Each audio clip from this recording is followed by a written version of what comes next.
Bonjour Nathalie Sacric. Bonjour. Vous êtes bien sûr l'éditorialiste politique que tous les téléspectateurs de TV5 Monde voient au journal de 20h diffusé dans le monde entier pour analyser la vie politique. On va parler de Clémenceau. C'est un Clémenceau incroyable, ce personnage d'histoire comme on ne l'avait jamais vu. Une relation très particulière avec Marguerite, on va en dire quelques mots.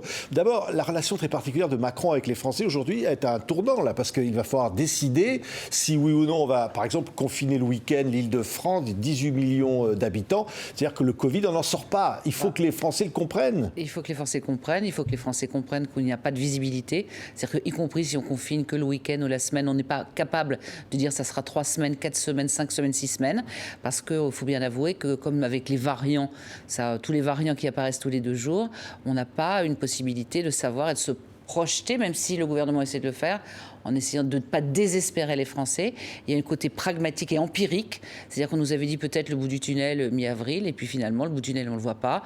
Donc Emmanuel Macron a essayé de repousser le moment du reconfinement, parce qu'il considérait que c'était un jour gagné pour la société, pour l'économie. C'était la dernière mesure à prendre, mais il a promis aux Français que pratiquement, les Français avaient cru qu'on ne reconfinerait pas. Ils ont cru, mais manifestement au vu des chiffres en réanimation, avec la difficulté de transporter des malades, parce que ce qu'on ne dit pas c'est qu'il n'y a que 10% à 11% des malades qui peuvent être transférés dans les autres régions qui ne sont pas en tension, et des familles de patients qui ne veulent pas que leurs proches, et on peut les comprendre, soient éloignés. Donc finalement la saturation étant proche, il y a une espèce de, non pas de consensus, probablement pas dans l'opinion, mais de nécessité absolue de prendre un certain nombre de mesures, avec la difficulté de ne pas être capable de dire écoutez, vous en avez pour 1 mois, c'est dur, mais ça sera bien après. Oui, quel lien avec les Français dans un moment aussi difficile pour un chef d'État comme Emmanuel Macron, dans ces instants-là. C'est là qu'on voit le chef d'État, j'allais dire. C'est là qu'on le voit ou qu'on ne le voit pas. Et surtout, c'est là qu'on verra après ce que les Français ressentent vis-à-vis de lui ou considèrent. Parce qu'il y aura probablement, en fonction de la fin de la crise, c'est-à-dire on peut imaginer quand même que d'ici 6 mois, d'ici 8 mois, les choses peuvent s'améliorer. Si la stratégie vaccinale remarche, c'est-à-dire si on a des doses, si on s'en sort effectivement avec tous les adultes voulant être vaccinés à la fin de l'été, pouvant être vaccinés, peut-être qu'à ce moment-là, on portera au crédit du chef de l'État d'avoir fait un certain nombre de choses et de les avoir faites correctement. Mais je pense qu'il est prématuré Je pense que c'est pas possible de savoir ce qu'on va penser de lui pour l'instant, tant qu'on ne saura pas comment on s'en sort. Ou peut-être encore une autre hypothèse, peut-être que les gens l'associeront à une période tellement difficile, tellement pénible de leur vie, que peut-être il ne sera pas crédité éventuellement des bonnes décisions ou des moyennes décisions qu'il a pu prendre. Oui. Donc je pense que c'est très très délicat pour l'instant d'établir une synthèse, de faire une corrélation entre son attitude et l'opinion que les Français peuvent en avoir. Oui, il y a 1 an exactement, pratiquement, il venait devant les Français à la télévision disant « c'est la guerre oui. ». Et ça, c'est un discours martial qui vous rappelle Clémenceau. Absolument. Qu'il admire, que Macron admire. Alors que beaucoup d'hommes politiques ont récupéré plus ou moins ou se sont sentis proches de lui. C'est vrai que dans le discours d'il y a 1 an, et ça faisait référence à un discours de Clémenceau quand il arrive au pouvoir au moment le pire pendant la guerre de 14. En gros en 17, alors en 17 il y a des mutineries, c'est très mal parti pour les Français. C'est à ce moment-là que Poincaré le nomme en se disant finalement j'ai pas d'autre solution. Non que Poincaré l'aime, parce qu'on ne peut pas dire qu'il l'aime, mais c'était totalement réciproque. Il s'adresse à l'Assemblée, il va à la Chambre des députés, il dit mon programme c'est la guerre, ma politique intérieure c'est la guerre, ma politique étrangère c'est la guerre, je fais la guerre, la guerre, la guerre, la guerre. Autre élément de rhétorique d'Emmanuel Macron, c'est quand nous faisons faire bloc, c'est une grande expression clémenciste, faire bloc, et puis quand il parle après des premières lignes, des deuxièmes lignes, c'est-à-dire des soignants, et puis après des gens qui sont un peu à l'arrière, ça fait référence à ce Clémenceau qui était un des premiers à aller dans les tranchées pour se rendre compte un peu de ce qui se passait, et puis pour envoyer un signal aux familles et aux civils en disant je ne les laisse pas tout seuls, je vais regarder ce qui se passe, c'est-à-dire si les conditions sanitaires sont épouvantables, et d'ailleurs il le dira, on va améliorer les choses, et puis surtout je ne suis pas un planqué à l'arrière, je vais les voir, et c'était un message via les photos de l'époque ou le cinéma muet qu'il pouvait y avoir aux familles qui étaient à l'arrière. C'est pour ça, enfin notamment pour ça, qu'il avait une telle popularité dans l'opinion pour l'époque, alors même que ses concitoyens et collègues politiques le supportaient difficilement. Oui, alors on va découvrir à travers ce livre, Nathalie Sacric, un personnage qu'on ignorait peut-être, le Tigre, quand il était ministre de l'Intérieur, qui n'a pas laissé une image de douceur particulière sur ce plan-là, de résolution. Il faisait ce qu'il disait qu'il qu'il allait faire, ce qui n'empêchait pas d'ailleurs Mitterrand de l'admirer, par exemple, ou d'autres. Alors oui, il y a eu des gens qui normalement, pendant une grande période, pendant une quarantaine ou une cinquantaine d'années ou soixantaine d'années, il était très mal vu à gauche. Parce qu'on s'y considérait, et ce n'était pas entièrement faux, qu'au moment où il était dans l'opposition, il était assez radical, c'est-à-dire assez à gauche, et puis que finalement, quand il était au pouvoir, il était plutôt pour l'ordre. Il y a eu un certain nombre de grèves qu'il a réprimées, donc il avait une image plutôt mal vue par la gauche. Et puis, il y a ces querelles traditionnelles avec Jean Jaurès, qui est quand même l'incarnation de la gauche. Et puis, il faut voir qu'au moment où il arrive au pouvoir, la première fois en 1906, eh bien, c'est l'émergence d'un syndicalisme offensif avec la CGT, le développement des idées socialistes. Donc, il était plutôt catalogué à droite. Mais après, les choses se sont un peu brouillées. C'est-à-dire qu'on a considéré que c'était quelqu'un, d'abord, qui avait été contre la peine de mort avant tout le monde, c'est-à-dire au moment où tout le monde était pour, anticolonialiste, au moment où tout le monde était pour, et il aura des affrontements terribles avec Jules Ferry, qu'il a défendu les Arméniens en considérant que c'était un génocide, alors que pas mal de gens, et il était aux côtés de Jaurès, s'en moquaient éperdument. Il a été Dreyfusard, même si au début il ne l'a pas été, mais il s'est vraiment engagé. Donc si vous voulez, l'image elle est plus complexe, ce qui fait qu'on a un De Gaulle qui faisait référence, on a eu un Manuel Valls, alors vous me direz qu'il n'est pas franchement la quintessence de la gauche, François Mitterrand, vous en avez parlé, qui lisait les lettres et qui était un peu en extase devant cette histoire d'amour entre Clémenceau et Marguerite, et maintenant finalement un certain nombre de politiques qui se revendiquent plus ou moins clémencistes. Donc il est passé un peu, c'est un peu une valeur du patrimoine commun, qu'on soit de droite ou de gauche. Oui, parce que vous faisiez référence à Marguerite, c'est ce dont parle ce livre. Hein. Je vous aiderai à vivre et vous m'aiderez à mourir. C'est le titre de ce récit incroyable, basé sur des lettres. 668 missives que Clémenceau envoie à cette jeune femme, 40 ans de moins que lui, journaliste au Point, qui vient un jour le voir pour l'inciter à écrire un livre. Et cette relation-là est absolument incroyable pour cet homme vieillard. Oui, à l'aube de sa vie. C'est justement qu'il n'est pas un vieillard pour lui, si vous voulez, dans sa tête. Ce qui est d'autant plus paradoxal qu'à cette époque-là, on était vieux plus jeune, c'est-à-dire que l'espérance de vie était plus faible. Bon, la famille Clémenceau sont des gens qui meurent très âgés. Lui, il vient de se faire jeter de la présidence de la République. C'est-à-dire il a gagné la guerre, mais après, on le renvoie chez lui, dans sa maison. Et on aurait pu penser qu'à ce moment-là, il se rabougrisse en disant « ma vie est terminée ». Eh bien, pas du tout. Il considère qu'être amoureux, c'est la meilleure façon de se tenir en vie. Écrire des livres, c'est la meilleure façon de ne pas se rabougrir et de devenir un petit pépère. Et quand cette dame arrive pour lui demander d'écrire un livre, il est flatté qu'elle s'intéresse à lui, même s'il bougonne tout le temps et qu'il fait semblant d'avoir autre chose à faire. Elle est flattée qu'une telle idole, parce qu'il faut voir ce que c'est Clémenceau en 1920, s'intéresse à elle. Elle est très assez belle. C'est une femme certes mariée, protestante, un peu corsetée dans son milieu. Dont le fils s'est suicidé. Dont la fille s'est suicidée. Oui. Et c'est pour ça qu'à un moment donné, il lui dit mais madame, enfin je raconte ça comme si j'y étais pas, mais bon. Elle lui dit, mais madame, de qui portez-vous le deuil? Parce qu'il a bien vu qu'elle était triste et que c'était pas une espèce de bonne vivante. Et elle lui raconte l'histoire de sa fille, justement, que je ne vais pas entièrement dévoiler.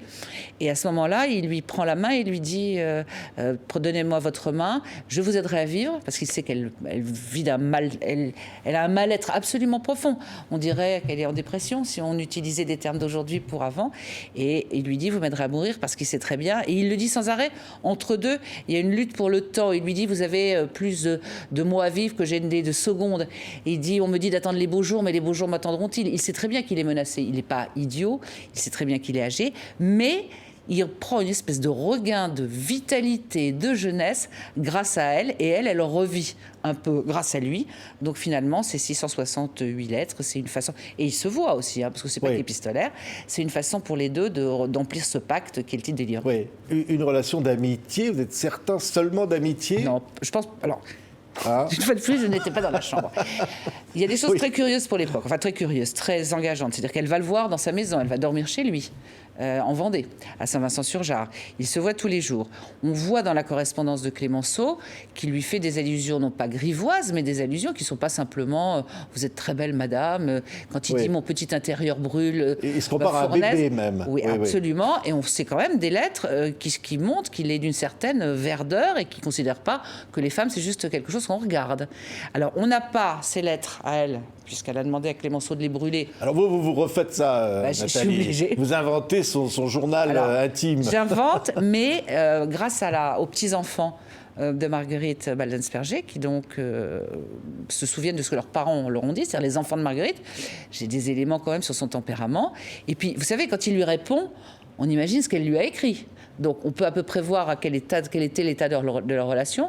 Je ne pense pas que c'était une histoire, échevelée, avec, des choses...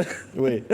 Je ne vais pas les qualifier. Même que vous l'avez dit, il est grivois, il est très drôle. Mais il est grivois, dans la vie. Très ami avec Monet, avec cette peinture. Absolument, il a toujours aimé les femmes. Et il a été crédité d'un nombre incalculable de maîtresses. Léon Daudet, qui a écrit un livre sur lui et qu'il fréquentait, dit qu'en gros, il séduisait beaucoup, d'abord parce qu'il était drôle, c'est quand même important, oui. Et que les femmes, et certaines se revendiquaient ses maîtresses. C'est-à-dire que c'était plutôt un plus d'avoir été la maîtresse de Clémenceau qu'un moins, et dans tous les milieux.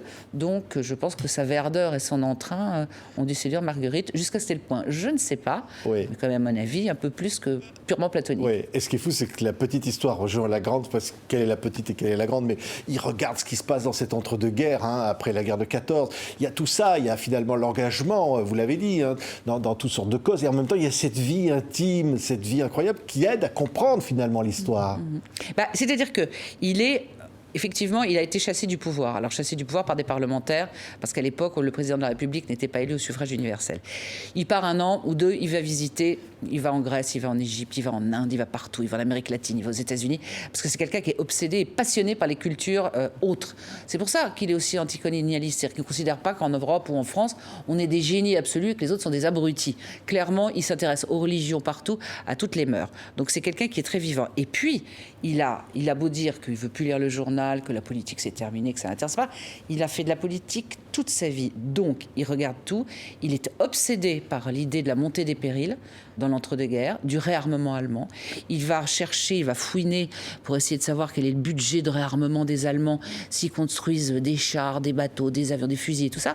Et sa vision, à lui, alors qui est peut-être, on peut contester, c'est qu'on est mou et que les Allemands sont durs. Et il dit une phrase en 1929, c'est-à-dire 10 ans avant la guerre, qui commencera en 1939, et il dit à son secrétaire Jean Marty, il lui dit « Avant 10 ans, nous aurons la guerre », parce qu'il considère que le gouvernement en France, dont Aristide Briand, qui est une de ses bêtes noires, enfin tout le monde est sa bête noire, que les Français sont trop fatigués, trop pacifistes, et qui ne se préparent pas à la guerre. Donc il a de ce côté-là une certaine forme de vision. Oui, et en matière de Covid, une certaine expérience à l'époque grâce à la grippe espagnole. Absolument. On ne peut pas dire que la vie humaine a le même prix qu'aujourd'hui. Absolument, c'est très différent. C'est-à-dire, mais c'est aussi l'évolution de l'époque, de même que lui était extrêmement guerrier en considérant qu'il fallait se battre contre l'Allemagne et qu'il n'avait probablement pas senti à quel point les Français étaient fatigués dans l'entre-deux-guerres et à quel point ils n'en pouvaient plus et qu'ils voulaient la paix. C'est effectivement quelqu'un de dur, c'est quelqu'un qui a du caractère, c'est un homme de son époque. Il y a aussi des choses sur lesquelles il n'est pas du tout visionnaire, il faut quand même le dire. Sur les relations avec les femmes, voilà, pas du tout. Encore, il aime bien les femmes. Oui. Il ne veut pas qu'elles votent. Alors, il ne veut pas qu'elle vote. Alors ça, les raisons qu'il met en avant, c'est qu'il a peur qu'elle vote comme leur confesseur ou comme le curé. Il est très anticlérical. Il considère que c'est les forces de droite. Et il dit, si on donnait le droit aux femmes, on retournerait au Moyen-Âge. Donc, il explique ça comme ça. Et à côté de ça, son refus de droit de vote aux femmes, il fait passer un texte de loi quand même qui leur permet de jouir de leur salaire quand elles en ont un. Et il fréquente un certain nombre de femmes qui sont des intellectuelles, qui sont des féministes. Il défendra beaucoup Louise Michel, qui est quand même l'héroïne de la Commune, et qui est quelqu'un qui est plutôt une combattante. Il lui enverra de l'argent quand elle est au bagne en Calédonie. Il aidera la mère de Louise Michel. Donc il est compliqué.